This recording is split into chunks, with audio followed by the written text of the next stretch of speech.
Hey hello everyone, welcome to Adhigam Shilp. मेरा नाम शोभना है और आज हम लोग डिस्कस करने वाले हैं साइंस का topic which is nutrition in animals. इससे पहले पार्ट 1 में मैंने आप लोगों से न्यूट्रिशन इन प्लांट्स के बारे में डिस्कस किया था। अगर आप लोगों ने उस वीडियो को नहीं देखा है तो उसे ज़रूर देख लें। आइए न्यूट्रिशन इन एनिमल्स को डिस्कस करते हैं। न्यूट्रिशन क्या है? न्यूट्रिशन होता है मोड ऑफ टेकिंग फूड। ठीक है। अब अगर न्यूट्रिशन इन एनिमल्स या फिर न्यूट्रिशन इन ह्यूमंस की बात करें तो इनमें कई सारे स्टेप्स इन्वॉल्व होते हैं और वो सीक्वेंसली होते हैं। जैसे फर्स्ट स्टेप है हमारा इंजेशन। इंजेशन क्या होता है कि कोई फूड है, फूड को माउथ में लेना और फिर जब माउथ में हम ले लेते हैं उसके बाद वो बॉडी के पार्ट्स तक पहुंचता है। ठीक है, यानी पहला स्टेप है फूड को माउथ में लेना।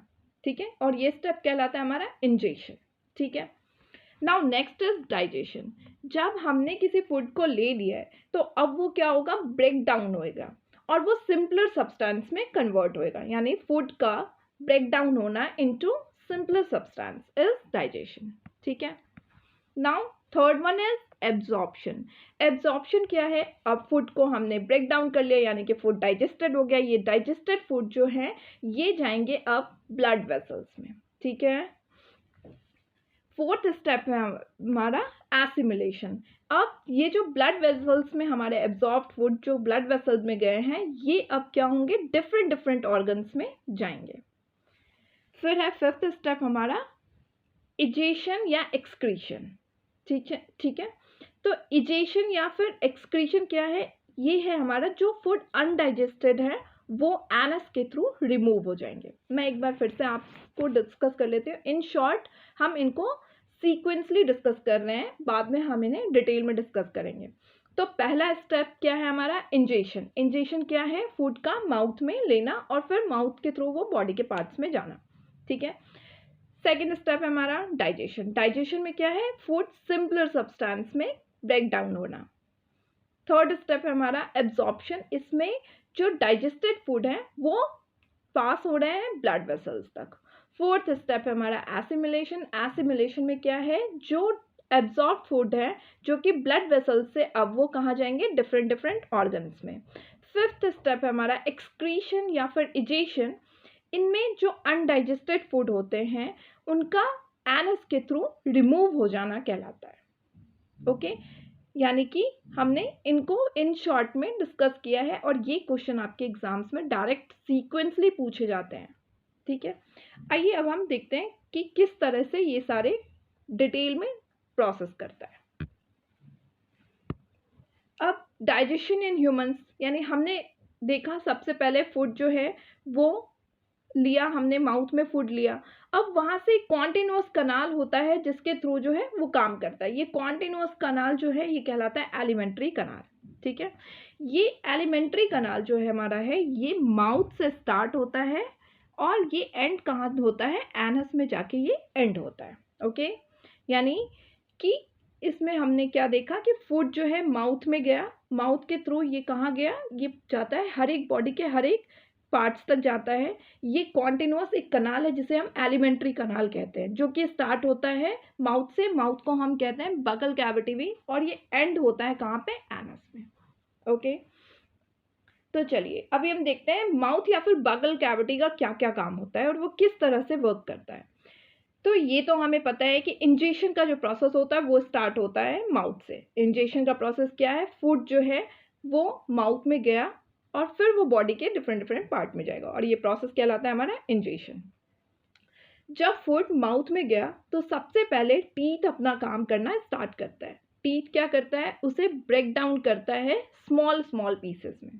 ठीक है, अब हर टीथ की अलग अलग साइज है और उनका अलग अलग फंक्शन है। आइए इसे हम एक बार डिस्कस करते हैं। तो हमारे फ्रंट के जो 4 टीथ्स हैं ये कहलाते हैं हमारे इंसीजर्स। ठीक है, इंसीजर्स जो होते हैं वो पतले होते हैं, फ्लैट होते हैं और शार्प होते हैं। इंसीजर्स का काम होता है फूड को बाइट करना। ठीक है, यानी इंसीजर्स कितने हैं, टोटल हमारे 2 पेयर्स ऑफ इंसीजर्स हैं और इनका काम होता है बाइटिंग का। इसके बाद हमारा है कनाइंस। आइए देखिए कनाइंस के बारे में। कनाइंस है हमारा, ये हो गया हमारा कनाइंस। ठीक है, यहाँ ये वाले जो साइड के हैं इंसीजर्स के बाद जो आते हैं वो है हमारे कनाइन्स। ठीक है, अब कनाइन्स का काम क्या है? कनाइन्स फूड को टीयर करने का काम करता है। कनाइन्स के बाद हमारा आ गया प्रीमोलर्स, ये रहे हमारे प्रीमोलर्स, और उसके बाद के हो गए मोलर्स। अब प्रीमोलर्स और मोलर्स का क्या काम है? प्रीमोलर्स और मोलर्स का काम होता है ग्राइंड करने का और च्यू करने का फूड को। ठीक है, यानी हमने देखा कि हर टीथ का अपना एक अलग अलग साइज है और ये अलग अलग फंक्शंस करते हैं। तो बेसिकली कौन सा था? फ्रंट के जो 4 टीथ थे हमारे वो थे इंसीजर्स, जिसका काम है बाइट करना। इस इंसीजर्स के बाद जो हमारे साइड्स के टीथ है वो है कनाइन्स, जिसका काम होता है टीयर करने का। ओके, उसके बाद जो हमारे टीथ हैं वो है प्रीमोलर्स एंड मोलर्स, जिनका काम होता है फूड को ग्राइंड करने का और च्यू करने का। अब ये काम तो टीथ का खत्म हो गया। अब माउथ से हमें पता है कि माउथ में है सैलिवरी ग्लैंड, जो कि सीक्रेट्स करता है सलाइवा को। सलाइवा बहुत इंपॉर्टेंट रोल प्ले करता है। कैसे? सलाइवा ब्रेक डाउन करता है स्टार्च को शुगर में। ठीक है, फूड, जब हम कोई फूड मुंह में लेते हैं तो सलाइवा जो है वो सीक्रेट्स होता है, सलाइवा की वजह से वो क्या होता है? मिक्स्ड हो जाता है और उसको टंग जो है उसको स्वालो करने में टंग को वो हेल्प करता है। ओके, अब आइए हम देखते हैं एक एक्टिविटी। हम ये देखते हैं कि सलाइवा का स्टार्च पे क्या इफेक्ट होता है। इसके लिए हमने दो एक्सपेरिमेंट्स किए। एक एक्सपेरिमेंट्स में हमने बॉइल्ड राइस को रखा है और दूसरे एक्सपेरिमेंट्स में हमने च्यूड राइस मतलब चबाए हुए राइस को रखा है। और इस एक्टिविटीज़ में हम देख रहे हैं कि किसमें क्या होता है। इस पहले एक्टिविटीज़ में हमने बॉइल्ड राइस रखा है, उसको वाटर के साथ मिक्स किया और फिर उसमें कुछ ड्रॉप्स हमने आयोडीन सॉल्यूशंस के डाले। ठीक है, जब हमने इन तीनों को मिक्स किया तो हमने देखा उसका उस एक्टिविटी 1 का कलर हो जाता है blue black colour. Blue black colour जो है वो स्टार्च का कलर होता है। तो ये बताता है कि इस एक्टिविटी में अभी भी स्टार्च प्रेजेंट है। ओके, यानी कि एक्टिविटी 1 में हमने देखा जब हमने बॉइल्ड राइस को वाटर के साथ मिक्स किया और आयोडीन सॉल्यूशंस के कुछ ड्रॉप्स उसमें डाले तो इन तीनों की जो ये तीनों जो मिक्स्ड हुए हैं, इसके बाद इसकी कलर क्या हो जाती है? Blue black colour. और ब्लू ब्लैक कलर बताता है कि स्टार्च अभी भी इसमें प्रेजेंट है। आइए अब नेक्स्ट एक्टिविटी हम देखते हैं। नेक्स्ट एक्टिविटी में च्यूड राइस मतलब चबाए हुए राइस को हमने वाटर और आयोडीन सॉल्यूशंस के साथ में मिक्स किया है। ओके, अब जब हमने इसको मिक्स किया तो हमने पाया इसका कलर जो है वो कलरलेस हो जाता है। क्यों हो जाता है ये कलरलेस? क्योंकि च्यूड राइस जो है उसमें मैंने बताया था जब फूड आपके मिक्स हो जाते हैं, फूड जब च्यूड हो जाते हैं अच्छी तरीके से, तो सलाइवा इसके साथ मिक्स्ड होता है, हमारे माउथ में होता है सलाइवा जो कि ब्रेक डाउन करता है स्टार्च को शुगर में। अब इसमें क्या हुआ, जब स्टार्च ब्रेक डाउन हो गया शुगर में तो स्टार्च जो फूड में था वो ख़त्म हो चुका है, इसलिए ये कलरलेस हो गया। ओके, आइए अब हम देखते हैं टंग के बारे में। तो हम सभी को पता है टंग एक फ्लैशी मस्कुलर ऑर्गन होता है जो कि बकल कैविटी के एंड तक फिक्स्ड होता है। फ्रंट से ये बिल्कुल फ्री होता है और ये किसी भी डायरेक्शन में मूव कर सकता है। ये टंग जो है वो मिक्स हो जाता है सलाइवा के साथ में। जब हम फूड लेते हैं तो सलाइवा के साथ में फूड मिक्स हो जाता है और वो इसकी वजह से ईजिली जो है वो स्वैलो हो जाता है फूड हमारा। टंग में टेस्ट बड्स होते हैं। ये टेस्ट बड्स बताते हैं हमारे फूड का टेस्ट कैसा है। सबसे पहला टंग में जब हमने फूड लिया तो सबसे फ्रंट का जो पार्ट होता है वो बताता है हमारे फूड में मिठास कितनी है। ठीक है, खाने के मिठास को ये बताता है। ओके, इसके बाद बताता है फूड हमारा कितना सॉल्टी है। ये वाला पार्ट हमारा बताता है, 1 सेकेंड, ये वाला पार्ट हमारा बताता है कि फूड हमारा कितना सॉल्टी है। ओके, फिर इसके बाद जो है नेक्स्ट थर्ड वन हमारा बताता है कि हमारा फूड कितना सार है, मतलब इसमें कितना खट्टापन है। और लास्ट का पार्ट जो है वो हमारा बताता है कि हमारा फूड जो है वो कितना ज़्यादा बिटर है, मतलब उसमें कड़वापन कितना है। यानी सबसे पहले सब फूड जब हम लेते हैं तो सबसे पहले हमारे फूड में मिठास को डिटेक्ट किया जाता है, फिर सॉल्टनेस को डिटेक्ट किया जाता है, उसके बाद सार, और सबसे एंड में जाकर के बिटरनेस को डिटेक्ट किया जाता है। ओके, अब है कि हमारी टूथ डिके की वजह क्या होती है। तो हम सभी को पता है कि नॉर्मली जो है हमारे माउथ में बैक्टीरिया होता है, और ये बैक्टीरिया जो है वो हार्मफुल नहीं होते हैं, लेकिन जब हम अपने टीथ को क्लीन नहीं करते हैं तो उनमें कुछ हार्मफुल बैक्टीरिया ग्रो होने लगते हैं। अब जब हम टीथ को क्लीन नहीं करते तो हमारे टीथ में कुछ लेफ्ट ओवर फूड्स, मतलब जो थोड़े बहुत खाए हुए फूड्स होते हैं जो बच जाते हैं हमारे फूड में, वो हमारे फूड में रहते हैं और वो शुगर के साथ रिएक्ट करके एसिड्स रिलीज करने लगते हैं।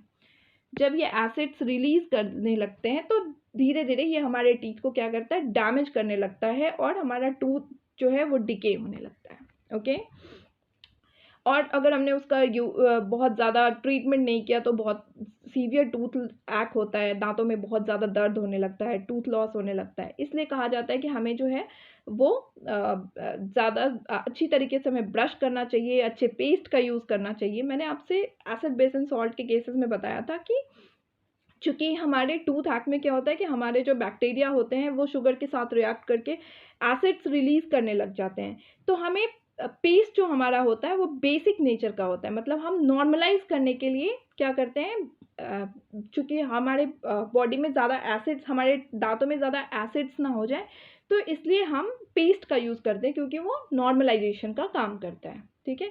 इसलिए हमें जो है प्रॉपर तरीके से अपना टीथ को वॉश करना चाहिए ब्रश और अच्छी पेस्ट से। अब फूड पाइप और ओसोफेगस के बारे में जानते हैं। तो जब हमने फूड को खा लिया, अब तक हमने देखा कि सबसे पहले क्या हुआ, फूड को माउथ के अंदर लिया, दांत ने उसको, टीथ ने उसको च्यू करा प्रॉपरली, सलाइवा के साथ में टंग ने उसको क्या किया, मिक्स किया, और उसको जो है डिटेक्ट किया उसके टेस्ट को, और अब ये फूड कहाँ पहुँच गया, फूड पाइप में। ठीक है, स्वैलोड फूड कहाँ पहुँच गया है, फूड पाइप में। ये हमारा है ओसोफेगस। ओके, ये हमारा ओसोफेगस है। ये कहाँ से, नेक से चेस्ट तक ये रन करता है। ओके, ये फूड को क्या करता है, डाउनवर्ड्स मतलब नीचे की तरफ भेजता है। जब फूड हमारा जो है, अगर ये नीचे की तरफ भेज करके ये कहाँ तक इसे भेजता है, स्टमक तक। फूड हमारा जाता है कहाँ, स्टमक तक। यानी ओसोफेगस ने क्या किया, स्वैलोड फूड को लिया और इसे भेज दिया कहाँ पे, ये हमारा है स्टमक, स्टमक में भेज दिया। ठीक है, अगर फूड स्टमक ने एक्सेप्ट नहीं किया तो वो क्या होगा, वो वापस रिवर्ट हो जाएगा और वॉमिट हो जाएगी। ठीक है, यानी ओसोफेगस और फूड पाइप का काम क्या था, उसने फूड, स्वैलोड फूड को लिया और भेज दिया उसने स्टमक तक। ठीक है, अब हमारा जो फूड है वो माउथ के अंदर गया, माउथ के अंदर से ये पहुंचा ओसोफेगस तक, ओसोफेगस ने फूड को कहाँ पहुंचा दिया, स्टमक में पहुंचा दिया। ठीक है, यानी फूड अब पहुंच गया है स्टमक में। अगर हम स्टमक की बात करें तो ये कुछ फ्लैटेंड जे शेप का होता है। ये हमारे एलिमेंट्री कनाल का सबसे वाइडेस्ट पार्ट होता है। जब फूड स्टमक के अंदर जाता है तो ये एक्सपैंड हो जाता है। ओके, स्टमक के इनर लाइनिंग से सीक्रेट्स होते हैं hydrochloric acids, digestive juices and mucus. अब अगर हम हाइड्रोक्लोरिक एसिड्स की बात करें तो जो हमारी फूड, जब हम फूड खाते हैं इसके साथ साथ, हमारे फूड के साथ साथ बहुत सारे हार्मफुल बैक्टीरियाज भी आ जाती हैं। तो ये हाइड्रोक्लोरिक एसिड्स उन हार्मफुल बैक्टीरियाज को मारने का काम करती हैं। इसके अलावा ये स्टमक को एसिडिक मीडियम बनाती हैं। ठीक है, जो हमारी digestive juices like pepsin enzyme है, ये जो डाइजेस्टिव जूसेस हैं ये प्रोटीन्स को सिंपलर सब्सटेंस में कन्वर्ट करती है, और ये तभी काम करती है जब हमारा मीडियम एसिडिक हो, और हाइड्रोक्लोरिक एसिड्स जो है इनको एसिडिक मीडियम्स क्रिएट करती हैं इनके लिए। ठीक है, इसके अलावा म्यूकस की अगर हम बात करें तो म्यूकस जो है स्टमक की जो लाइनिंग है उसको प्रोटेक्ट करने का काम करता है। ओके, तो स्टमक में यहाँ था, अब फूड कहाँ पहुँच गया, स्टमक से, स्टमक में फूड का काम हो गया, अब ये पहुँचा है स्मॉल इंटेस्टाइन में। तो ये रहा हमारा स्मॉल इंटेस्टाइन। ठीक है, अगर हम स्मॉल इंटेस्टाइन की बात करें तो ये सबसे लॉन्गेस्ट पार्ट होता है हमारे एलिमेंट्री कनाल का। इसकी लेंथ होती है 7.5 मीटर लॉन्ग और ये बहुत हाईली क्वाइल्ड होता है, ठीक है। लेकिन एक इम्पॉर्टेंट चीज़ है जो हमें ध्यान देने की ज़रूरत है कि स्मॉल इंटेस्टाइन की जो लेंथ होती है वो एनिमल्स, किस तरह की एनिमल्स है उन पर डिपेंड करता है। अगर हर्बीवोरस एनिमल्स की बात हम करें, हर्बीवोरस एनिमल्स ऐसे होते हैं जो ग्रास ईट करते हैं, तो हर्बीवोरस एनिमल्स के बारे में हमें पता है, जो ग्रास ईटिंग एनिमल्स होते हैं उनको वो जो है उनके बॉडी में ड्यूमेन पाया जाता है जो सेल्यूलोज को डाइजेस्ट कराने का में हेल्प करता है। तो सेल्यूलोज को डाइजेस्ट करने की वजह से इनकी इंटेस्टाइन जो होती है वो लॉन्गर होती हैं और मीट जो है वो ईजिली डाइजेस्ट होने वाली चीज़ है। इसलिए जो टाइगर होते हैं या फिर एज कार्निवोरस एनिमल्स जो होते हैं उनकी स्मॉल इंटेस्टाइन शॉर्टर होती हैं। यानी कार्निवोरस एनिमल्स की अगर हम बात करें तो उनकी स्मॉल इंटेस्टाइन शॉर्टर होती है कंपैरेटिवली टू हर्बीवोरस एनिमल्स। क्यों? क्योंकि सेल्यूलोज को डाइजेस्ट करने के लिए लार्जर इंटेस्टाइन की, लॉन्गर इंटेस्टाइन की ज़रूरत पड़ती है और मीट चूँकि ईजिली डाइजेस्ट हो जाता है इसलिए उनकी इंटेस्टाइन जो होती है वो शॉर्टर होती है। ओके, स्मॉल इंटेस्टाइन में बहुत सारे जूसेस जो हैं वो उनके वॉल से सीक्रेट्स होते हैं। इसके अलावा ये लीवर और पैनक्रियास के सीक्रेशंस को भी रिसीव करता है। आइए अब हम लीवर और पैनक्रियास को डिस्कस करते हैं। तो लीवर के बारे में अगर हम बात करें, ये रहा हमारा लीवर। ओके, लीवर जो है वो लार्जेस्ट ग्लैंड होता है, हमारे बॉडी का सबसे लार्जेस्ट ग्लैंड होता है। अगर हम इसे देखें तो ये कुछ रेडिश ब्राउन कलर का होता है। ये सीक्रेट करता है बाइल जूसेस को, और ये बाइल जूसेस जो होती हैं वो कहाँ स्टोर्ड होती हैं? ये बाइल जूसेस स्टोर्ड होती हैं हमारी गॉल ब्लैडर में। ओके, ये बाइल जूसेस जो होती हैं वो बहुत इंपॉर्टेंट रोल प्ले करता है फैट्स को डाइजेस्ट करने में। ओके, मैं एक बार फिर से रिपीट कर देती हूँ, ये जो लीवर है ये हमारे एब्डोमेन के अपर पार्ट में, राइट साइड के अपर पार्ट में पाया जाता है, ठीक है। हमारी बॉडी का सबसे लार्जेस्ट ग्लैंड लीवर होता है, रेडिश ब्राउन कलर का होता है। बाइल जूसेस के सीक्रेशंस जो कि गॉल ब्लैडर में स्टोर्ड होता है उसके सीक्रेशन को ये रिसीव करता है। अब ये बाइल जूस जो है ये फैट्स को डाइजेस्ट करने में बहुत इंपॉर्टेंट रोल प्ले करता है। ओके, तो आइए अब डिस्कस करते हैं पैनक्रियास के बारे में। पैनक्रियास लार्ज क्रीम कलर का ग्लैंड होता है। आप इमेजेस में इसे इस तरह से देख सकते हैं, ये लार्ज क्रीम कलर का ग्लैंड होता है, पैनक्रियास है। ये स्टमक के जस्ट बिलो लोकेटेड होता है। पैनक्रियास का काम होता है कार्बोहाइड्रेट्स, फैट्स, प्रोटीन्स को ब्रेक डाउन करना सिंपलर सब्सटेंस में, ठीक है। पैनक्रियास से कई सारे पैनक्रियाटिक जूसेस भी सीक्रेट्स होते हैं जिनमें एंजाइम्स होता है। जब पैनक्रियाटिक जूसेस कार्बोहाइड्रेट्स को ब्रेक डाउन करता है ग्लूकोज में तो उस एंजाइम को हम कहते हैं अमाइलेज। जब ये फैट को फैटी एसिड्स या फिर ग्लिसरॉल में कन्वर्ट करता है तो इसे हम कहते हैं लिपिड्स। और जो एंजाइम प्रोटीन्स को एमिनो एसिड्स में कन्वर्ट करता है वो एंजाइम कहलाता है ट्रिप्सिन, ठीक है। अब जो डाइजेस्टेड फूड है हमारी वो पहुंच गई है ब्लड वेसल्स के थ्रू स्मॉल इंटेस्टाइन के वॉल में। जब डाइजेस्टेड फूड ब्लड वेसल्स के थ्रू स्मॉल इंटेस्टाइन के वॉल में पहुंच जाती है तो वो कहलाता है, वो प्रोसेस कहलाता है एब्जॉर्प्शन। स्मॉल इंटेस्टाइन के इनर वॉल में बहुत सारे फिंगर लाइक प्रोजेक्शंस होते हैं, फिंगर लाइक स्ट्रक्चर होते हैं, कुछ आप इमेजेस देख सकते हैं कुछ इस तरह से, और ये फिंगर लाइक आउटग्रोथ कहलाते हैं विली। अब विली का क्या काम होता है? तो ये जो एब्जॉर्प्शन के प्रोसेस के थ्रू जो डाइजेस्टेड फूड पहुंचती हैं उनके लिए ये अपना सरफेस एरिया इंक्रीज कर लेती हैं, ठीक है। हर एक विलस के पास अपना एक नेटवर्क होता है, थिन और स्मॉल ब्लड वेसल्स होता है, ठीक है। ये जो है ये एब्जॉर्ब करती हैं डाइजेस्टेड फूड को और इसको, ये डाइजेस्टेड फूड को फिर क्या करती हैं, ट्रांसपोर्ट कर देती हैं ब्लड वेसल्स के थ्रू अलग अलग डिफरेंट ऑर्गन्स में, बॉडी के डिफरेंट ऑर्गन्स में ये क्या करती हैं, ये उसको ट्रांसपोर्ट कर देती हैं, भेज देती हैं, जहाँ पे वो अपना कॉम्प्लेक्स सब्सटेंस जैसे प्रोटीन्स बनाने का काम करते हैं। और ये जो प्रोसेस होता है ये कहलाता है एसिमिलेशन, ठीक है। हमारी जो बॉडी के जो सेल होते हैं उनमें ग्लूकोज ब्रेक डाउन होता है ऑक्सीजन के हेल्प से कार्बन डाइऑक्साइड और वाटर में, और रिलीज करता है एनर्जी। ठीक है, फूड जो, अब ये तो हमने देखा बिली का काम। अब जो हमारी अनडाइजेस्टेड फूड होती है वो क्या होती हैं, वो अनडाइजेस्टेड फूड जो होती हैं या अनएब्जॉर्ब फूड जो होती है वो पहुंच जाती है कहाँ पे, लार्ज इंटेस्टाइन में। हमने ये तो देख लिया कि डाइजेस्टेड फूड जो है वो कहाँ पहुंच रही हैं, वो डाइजेस्टेड फूड जो हमारी हैं वो बिली के थ्रू क्या हुआ, वो पहुंच गई डिफरेंट ऑर्गन्स, बॉडी के डिफरेंट ऑर्गन्स में, और वहाँ पे उसने कॉम्प्लेक्स जो हमारे कॉम्प्लेक्स सब्सटेंस होते हैं जैसे प्रोटीन्स वगैरह बनाने का काम करती हैं। अब अनडाइजेस्टेड फूड जो है वो कहाँ पहुँच गई, लार्ज इंटेस्टाइन में। ये जो लार्ज इंटेस्टाइन है हमारा, ये आप देख सकते हैं कुछ ऐसा है लार्ज इंटेस्टाइन हमारा। ठीक है, ये वाइडर होता है, काफ़ी ये चौड़ा होता है। ठीक है, और शॉर्टर होता है, 1.5 मीटर लॉन्ग होता है ये एब्जॉर्ब करता है वाटर को और सॉल्ट को।